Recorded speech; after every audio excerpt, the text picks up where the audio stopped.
Hey guys, Moshe the Electric Israeli here. Thank you for joining my channel. If you're new, please subscribe and help me change the world one electric car at a time. Thank you to all of my patrons and those who use their Tesla. Those who use my referral code to buy their Tesla. If you are into buying a Tesla, please use my referral code and get yourself some supercharging network.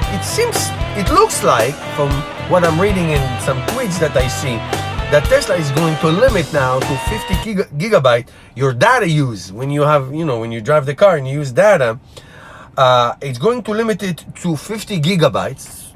It's not official, but that's what I'm seeing, what I'm reading and hearing.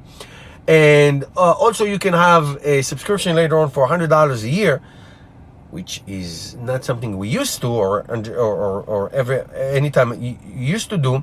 So now what you get for the 50 gigabyte is like really on standard, we'll call it standard, and on Wi-Fi you'll get like the navigation, you get maps, you get music, you get some media, and then you can get like premium, which gives you the satellite images and traffic, looking into like 4G network, increase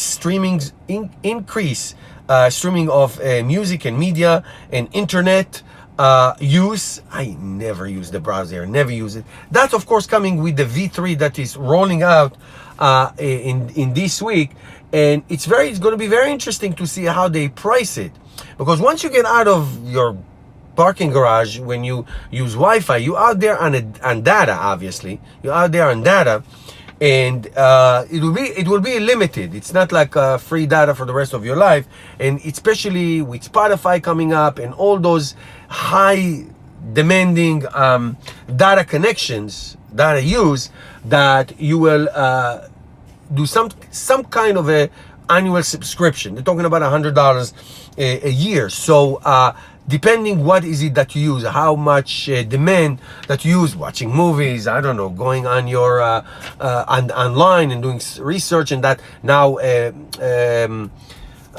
Netflix is coming up, YouTube is coming up. Obviously it demands a lot of power to run those videos and all that. So it looks like it's going to be a data subscription penalty, not penalty, data subscription, that's what it is, data subscription that you're gonna have to pay, and you're gonna have like a 50 gigabyte limit, and then it's going to be a charge. So we'll see what this scheme. I'm not sure I understood it. I read, I saw, but we'll see how they're gonna do it. It's like the Tesla insurance. So it sounds okay, but then the details are a different story.